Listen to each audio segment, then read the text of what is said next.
धरती से लेकर आसमान तक, पाताल से लेकर खदान तक, कांग्रेस में हुए घोटाले उनके ईमानदारी की असलियत को बयां करते हैं। देश में कांग्रेस की सिर्फ सरकार ही नहीं बनती थी, बल्कि घोटालों का शटर खुलता था।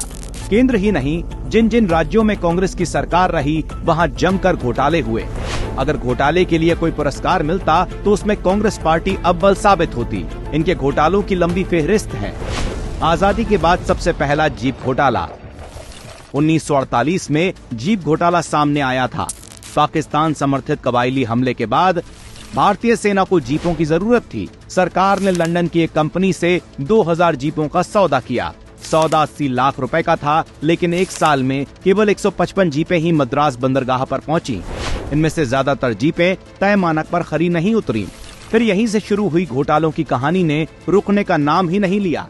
एक के बाद एक घोटाले कर कांग्रेसियों ने देश को लूटने में कोई कसर नहीं छोड़ी।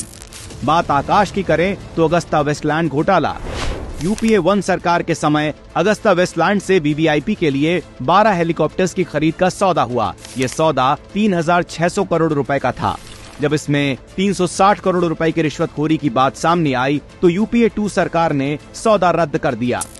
खदान में 1,86,000 करोड़ का कोयला घोटाला।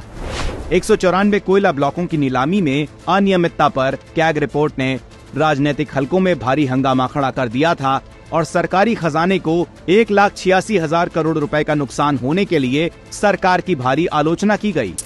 पानी में पनडुब्बी घोटाला 1987 में 20 करोड़ रुपए का घोटाला उस समय सामने आया जब नेताओं और नौसेना अधिकारियों पर पनडुब्बी सौदे में दलाली खाने का आरोप लगा। तो वहीं 2,500 करोड़ का चावल घोटाला कर देश के जरूरतमंद लोगों के हक पर डाका डाला गया। इन सभी आंकड़ों को देखने से यकीनन कहा जा सकता है कि कांग्रेस सरकार देश हित नहीं बल्कि गांधी खानदान की तिजोरी भरने में मशगूल थी।